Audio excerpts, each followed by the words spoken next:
Hello, welcome in to another Movie Commentary Monday. Notice that I did not say Movie Reaction Monday. The difference is that with reactions, people expect for the person just to sit in the corner and make faces. This is not that. This is a commentary, meaning I'm gonna talk a lot. If you do not like me talking, then, well, you're not alone. My entire family, basically, is like that. Now, this movie is one that I have been planning on doing ever since I bought this book. I started reading this book years ago, like a long time ago, and I stopped about halfway through. But I started it again a couple months ago, and then I put it down in the same spot. And I couldn't figure out why. A couple months went by, I had nothing else to read, so I was like, I guess I'll finish it. And overall, I would say it's a decent book. I love the characters' voices. There's just so much personality and quirkiness to the two main characters. It's heartwarming to see their romance as well between those two people who are just so special. But the reason I kept putting it down is because it was so hard to read about two characters just continually going through so much terrible stuff. Like, they would get one tiny little victory, like something good would happen to them and it'd be something small, and then they would be in the hospital for a week with excruciating pain and cancer. And it was just so hard coming back time and time again to this book because the characters just keep getting shit on. And there's so little hope. It's not like there's a potential cure down the line. They're both like, oh, we're barely surviving. And then one dies at the end, and the other one's like, oh, well, I'm glad I got to meet you at least.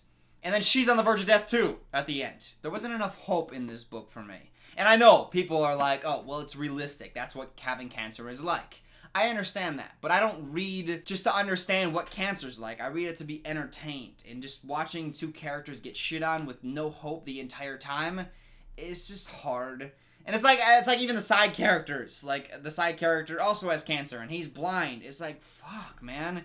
Can something good happen to somebody? I know they're in love and everything, but one of them dies. The other one's basically almost dead at the end. And don't talk about realistic, because the author, like not of this book, but there's a fictional book and a fictional author within this book who is like this eccentric, super rich guy who just shows up in Hazel's life and just like sneaks into her car and has conversations with her because Hazel reminds her of his daughter, his dead daughter. That's not realistic at all. So don't tell me this book is like ultra realistic. So that's how I feel about the book. It took me like a third time, reading it through a third time in order to finish it. I like John Green as a writer though, and like I said, the voices on the characters were awesome. The movie was nowhere to be found. I have Hulu now, and I have Netflix, and I have Amazon Prime, and it's not on any of those, so I'm spending another $4 again. Actually, I hope it's $4. Last time I did a movie off YouTube, it was $10.99. With the tax, $4.19. I'm starting to grow fond of that number, $4.19. Oh no, it's 20th Century Fox.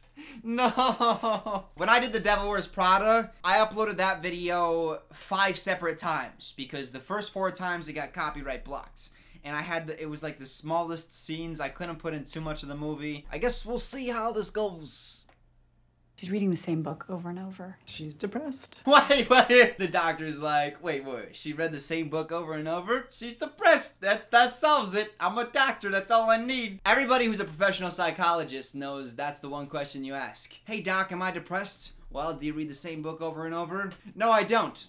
You're not depressed. I'll spare you the gory details of Patrick's ball cancer. Divorced, friendless, living on his parents' couch, avoiding his cancer-tastic past in the heart of Jesus. To show us that one day, if we're lucky... Did he knit that shit himself? Is that what this scene's about? Did he knit this himself? Avoiding his cancer-tastic past in the... Well, I'm not, like, you're trying to make him seem unimpressive. Like, oh, he's got cancer, he's got no friends, he's divorced... But this man just knitted this whole Jesus himself. Heart of Jesus. Literally. This isn't... no, you get my ultimate respect. Look at that knit job. That's impressive. If we're lucky. Him. Okay, don't kiss the Jesus. Next. The only thing worse than biting it from cancer is having a kid bite it from cancer. Hey, Hey. Shailene Woodley is so fucking depressive in this movie. I think that's what she was going for. So I'm not like, it's not like bad acting or anything, but in the books, she's kind of upbeat and sarcastic and not jovial about everything, but just very realistic in like I'm gonna die kind of way. But in this, she's like, I'm gonna die. You know? Very different how it's coming off than I was expecting it. Sorry. But I'm lucky because I have this beautiful smoking hot girlfriend who, helps me out.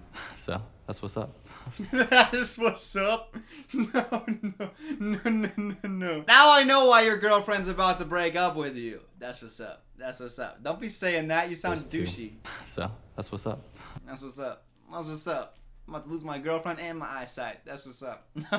Maybe you'd like to share your fears with the group. Oh, I fear oblivion. Oh, it's coming. I'm turning the audio up. I love this speech. Oblivion. You see, I intend to live an extraordinary life. To be remembered. Would anyone else in the group like to speak to that? Oh, I Hazel? hate that shot. I Unexpected. hate that shot. Oh my god, I'm not gonna be super picky, but damn. Hand comes into the frame. Hold on, let me recreate that shit. Anyone care to expand upon that? That's so stupid. There was a time before humans, and there's gonna be a time after, and oblivion's inevitable. And if that scares you, then I suggest you ignore it. See, you know what? Now I get it. I used to never really be a reader. I didn't read much from like the age of 10 to 20. Like in that range, I don't know that I read a single book. When I was a kid, I was like a big reader, and then I started getting back into it when I was like 21 or 22. But I'd always used to hear people say like, oh, the book is better. They would rail on the movie, and they would always piss me off. Cause it's like, okay, enough with your the book is better shit. I don't want to hear it. But now I kind of agree with them. Because that was uninspired, man. In the book, it's like this big seminal moment. And she goes on about oblivion, and it's like this big thing. But in the movie, I think it probably was the direction a little bit. I kind of wanted like a tracking shot as it would go like around the back of the group. As she went on about oblivion, and then have a little bit of music as well in the background. I'm getting really into the direction now. The speech was rather uninspired, but then the camera work didn't do it any favors either. There's a good depth of field, meaning that the background's out of focus, which is good. And there's like a slow zoom in or a slow track in. Ignore it. But it's just rather... Oblivion's inevitable. There's nothing inspiring about this. There's nothing memorable about this scene, and this is one of the scenes that stuck out most when I think about the book. Why are you looking at me like that? Because you're beautiful. I enjoy looking at beautiful people. Is that not just a little bit creepy? Watch how he delivers this. I enjoy looking at beautiful people. I enjoy looking at beautiful people. Sometimes I like wearing their skin too. Always. What's with the always? Wait, where was he going? Where was his mouth going? She has a sleeve on. He went to kiss her arm. Watch this. Always. Always. Where are you going? Dude's got an upper arm fetish or an armpit fetish or something. You put the thing that does the killing right between your teeth, but you never give it the power to kill you. A metaphor.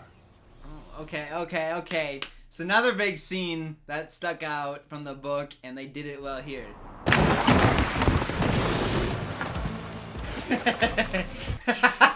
They casted angry guy, angry neighbor watering his lawn. That's probably the casting name, angry guy watering his lawn. You'll see that guy in the credits at the end of the movie. Watch this guy. Great actor. Almost won an Oscar for this, I heard. Check this out.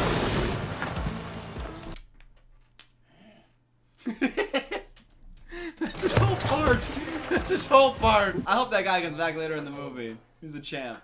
What's your story? Your hobbies, your passions, your weird fetishes. Weird finish. Just think of something. The first thing that pops in your head. Something you love. Anal. What? It's about embracing your destiny and leaving a mark on the world. Oh, that's one thing that I don't think they hit. They hit it kind of well, but I think they could hit it better in the movie. This dude is dying, but he feels inclined to leave his mark on the world. He wants to do something great, but he can't because he's dying. And that's what kills him, man. No, not literally. That's not what literally kills him. I guess I shouldn't use that phrase with this movie. But it eats away at him. Cancer would do that. It's like something big unfulfilled. He wants to, leave a mark, but he can't because he's, Cute. about to die. Well, wait, your hands are so cold. Remind anyone else of Twilight just there? I almost saw those two universes blended together. In fact, let me cut it together so that it makes sense for you. Well, wait, your hands are so cold. Say it. Vampire. Family. It's gonna be a big deal enough. Steph. Get that finger out of your mouth. You want to talk about it? No, I just want to cry and play video games. That's the motto for my entire life. I just want to cry and play video games. Shit. I know, it is rather abrupt. It's evil. I want this dude to really go ham. I want him behind, like, they're just gonna have a conversation about a book, and then for him in the background to just, like, shove all the freaking things off the shelf, all the trophies, like, start punching the wall and stuff, and that's in the background. They're just ignoring him having, like, a civil conversation about a book. That's what would make this scene really, really funny. That she dies. Further, go further with There's it. an unwritten contract. Cool? Sure. Okay. Between author and reader. And I don't know. Yes. You know what I kind of want? I wish that they wouldn't show Nat Wolff at all. I wish he was not in the frame unless he was in the background and out of focus. I think that would really make this scene work. Keep cutting to him. Have you tried contacting this? Perhaps okay will be our always. Another scene that comes off way better in the movie. In the books, that's like a decent scene, but in the movie, that's like one of your best scenes. Look what he said. Should ever you find yourself in Amsterdam, I have to go. He invited us to Amsterdam. She didn't invite you. He said, if you're ever in town, let's hang out. He didn't say, come into town and let's hang out. If you're ever somehow in my corner of the world, which you're nowhere near currently, then swing on by. I want you to have everything you want in the world. We don't have the money. Yeah, no, duh. I'm sorry. I'm so sorry. It's okay. Just awkwardly leave. Hazel's like, oh my god, this would be so great if we could do this. And the mom's like, we don't have the money. And then Hazel's like, oh yeah, it was stupid of me to have hopes and dreams. And the mom's like, okay, I'm just gonna go now. Just sneaks out of the room. Probably why I'm still a virgin. Are you really? Let me show you something. My unused dick. What are you gonna show her? You're a virgin? Hey, I got something to show you. Zip. I was gonna draw his dick. That's his testicle. That is the circle of virgins. And this is 18-year-old dudes with one leg. Okay, that's one thing I didn't understand in the books. Hold on, let me find it. Here it is. Okay. This is something Hazel draws after she bangs the shit out of Gus late in the movie. They have sex and then he draws 17-year-olds with one leg at the edge of the virgin circle. But he's not a virgin. I'm pretty sure they bone pretty hard. So I talked to the genies. We leave in a month. Oh my God. Augustus. See, this is what I'm talking about. Like, oh, we're gonna go visit your favorite author. Small victory. Then, massive chest pains. You gotta spend a week in the hospital. You almost died. Small victory, massive defeat. And that's how the entire story goes. Tiny little things stack up, but then just boom, beat down, beat down, beat down. How's she doing? Better. They won't let me in. It's like family only. Yeah, sorry. Gus, listen, why don't you go home? Dude, like, gave up his dying wish to your daughter. And then he wants to see her after she has, like, a big episode. And you're like, yeah, sorry. Family only. Take your bitch ass home. Let me reiterate. His wish, which is like thousands of dollars worth of value, he's spending on your daughter. You better show my friend Augustus Waters some goddamn respect, Dad. A lot more trouble than it's worth. No, you're right. Mom and I were just saying the same thing. I mean, it could be time we toss you out on the street. Drop you off in an orphanage somewhere and make you their problem. I'm serious. That to me came across a little like she laughs it off at first. Like, nah, you wouldn't get rid of me, I'm your daughter. And he's like, no, I'm fucking serious. You have a week to get out. I expected him to like pat her on the shoulder or like, do one of those little head rubs like, I'm just kidding, you're my daughter. He just walks off. I'm pretty sure this dad's like a piece of shit. You trying to keep your distance from me in no way lessens my affection for you. All your efforts to keep me from you are gonna fail. Swoon. I can literally hear a theater of girls going, ha. Don't they sell the swing set? I thought that was a thing. I travel in style or I don't travel at all. I wish the limo driver was the unfriendly neighbor. He would just be rolling his eyes the entire time. Every time he turns, the camera would go through the windshield and he'd be like, I could be at home watering my lawn right now. You're so inventive. Look at the cars. They're like... You two are so adorable. We're just friends. You just kissed him. I know it was on the cheek, but unsolicited kiss on the cheek and holding hands and oh, we're just friends.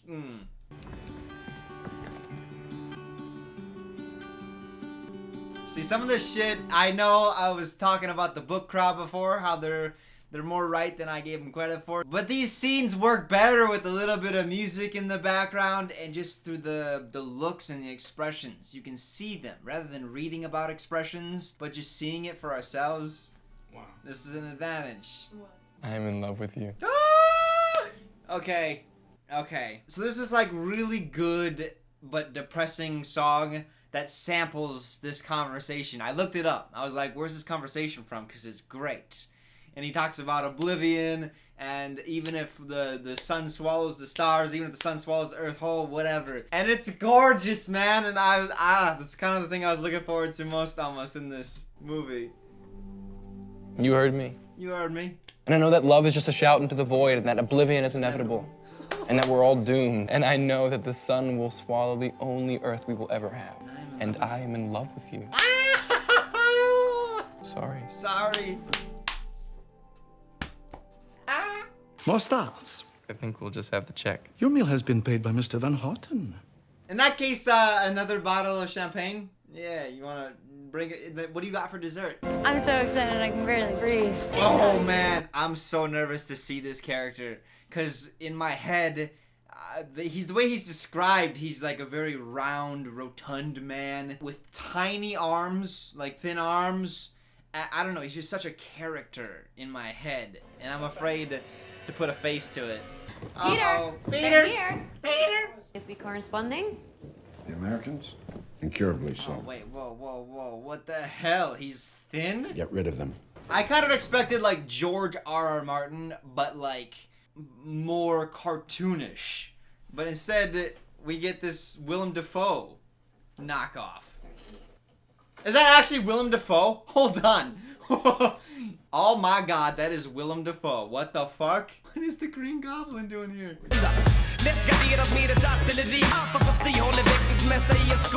Peter, You that's are enough. a side effect. You are a failed experiment in mutation. Go fuck yourself.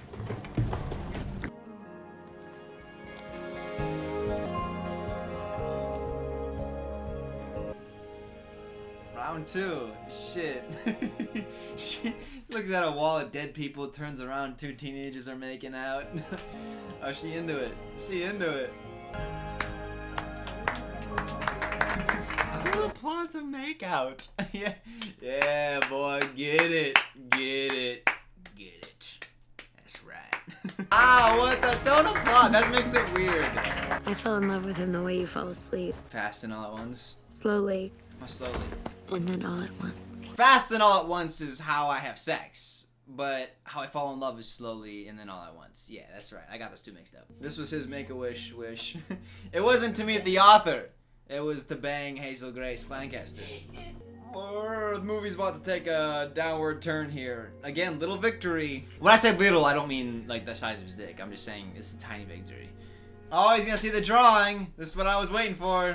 But right there on the end table, or the side, the nightstand, there it is. He sees it. Yep, there it is. Come on. Yeah, see? Oh, okay. See, that makes more sense. Because in the book, he was fully in the circle, but he was close to the edge, right? Oh, okay, there was a tiny little overlap. I thought he was firmly in the circle. Oh, so it's like a Venn diagram kind of thing where the two intersect.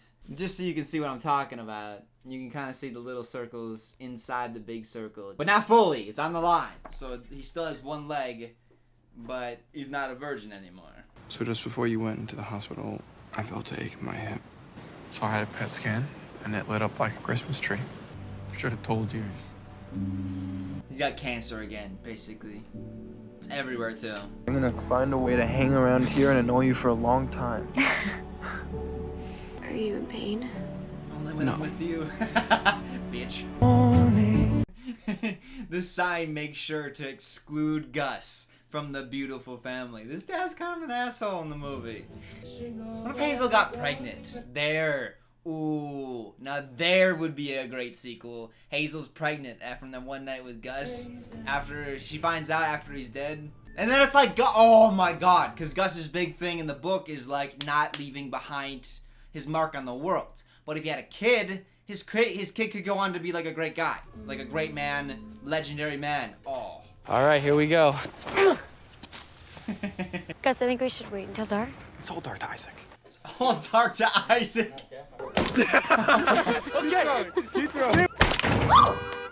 Oh, stop. If I were you, I would go back inside. What do you say to 3 kids who have cancer? Yeah, just keep egging my house. That's cool. I'm at the gas station.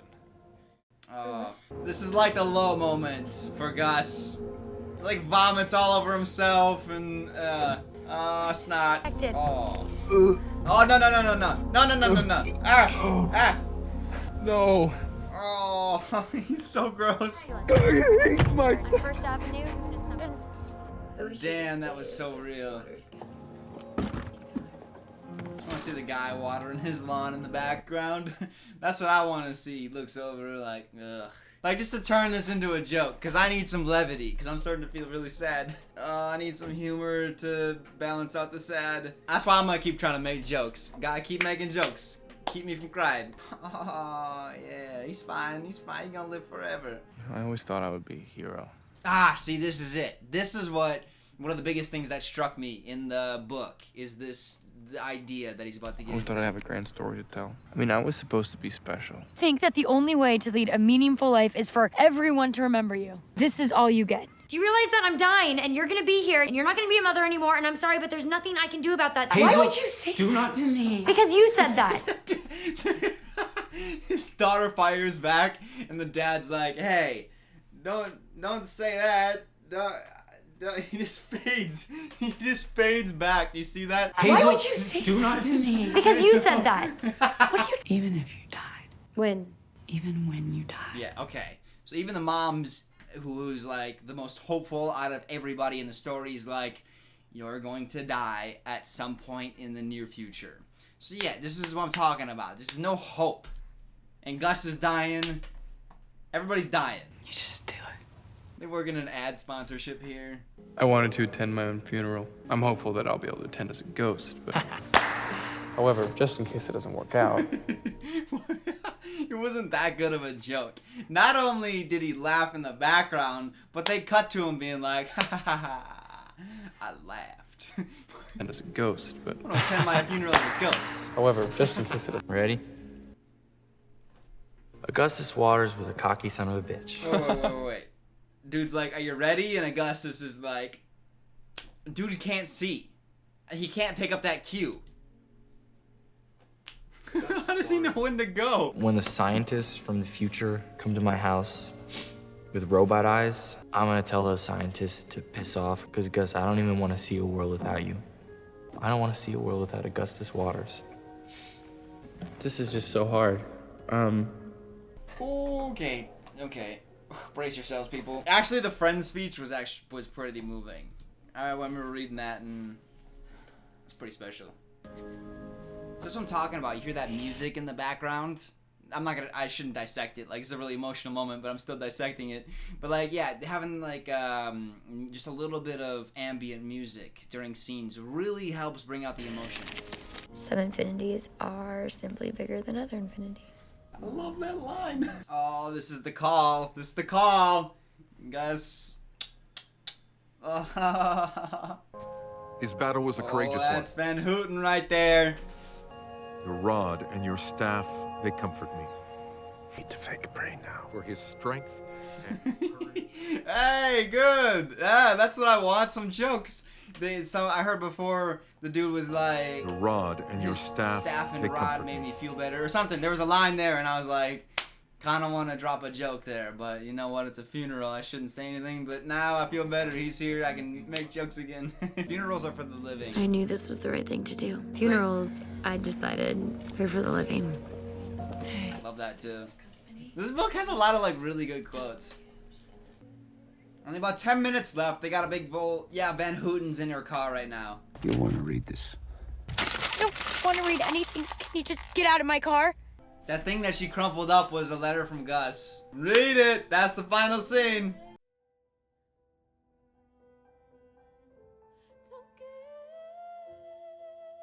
I'm gonna be a little bit picky here, but it would have been cool if just for this shot here, the second shot that gets crossfaded into the first one, if it was rotating. So if they rotated at 360 degrees, then came down with it, instead of going from a still shot and then pan down. So this is still right now. And then now that we're on the shot, down. I wish it rotated. That would have looked so much cooler.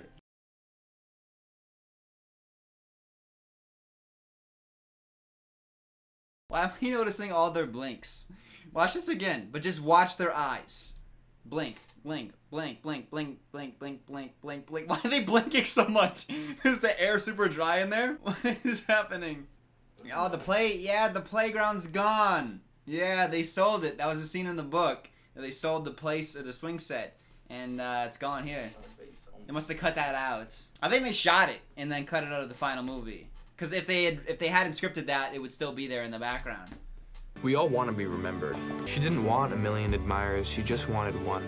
Maybe she wasn't loved widely, but she was loved deeply. She was in the ICU and I snuck in for 10 minutes. Her eyes were closed, her skin pale. Vampire. She's so beautiful. God, I love her. I'm so lucky to love her, Van Houten. Okay, Hazel Grace?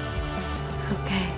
Okay, that was good. I honestly think that the movie was better than the book, even though they cut out some really interesting stuff from the book. Even the narrative, like some of the really clever narrative. There were very few times we were in Hazel's head, or Hazel was narrating something that she was thinking but not saying. You can't do that often without coming off as cheesy, like having internal thoughts, you know, be said as a voiceover. In the book, at the end, Gus gets really bad. I mean, you saw that one scene where he's just got snot everywhere. But yeah, Hazel's with him for a lot of that, and it's not pretty, and they didn't show that a ton in the movie, so that you kind of remember Gus as he was. And the movie ending had a little bit more hope at the end. It had more punch because of the music. I think the music added a lot, and it gave me hope. Even though we know Hazel, she's got like 1, 2, maybe 3 years left. Her mom admitted, like, when you die. So it's coming sometime soon. Her mom wouldn't say that if it was like 10 years down the line. I probably would have cried if I hadn't read the book. If I know what's coming, then I don't cry. I'm probably not gonna cry unless they really hit you in the emotions. But because I knew Gus got sick and he was gonna die at the end, I got teary-eyed. But that doesn't count. That's not crying. Crying is when a tear falls, and I didn't get there. I'll be back next Monday with another movie commentary. Monday, I don't know what it's going to be. Nope, you know what? Just popped in my head. I'm going to do a really, really, really terrible movie, and I'm going to roast the hell out of it. Because we haven't done that in a while. It's been all, like, decent movies. Let's roast one. Until then, I love you guys. I hope you have a... Wait, no. I got a better outro. I'll see you next week. Okay? Nailed it.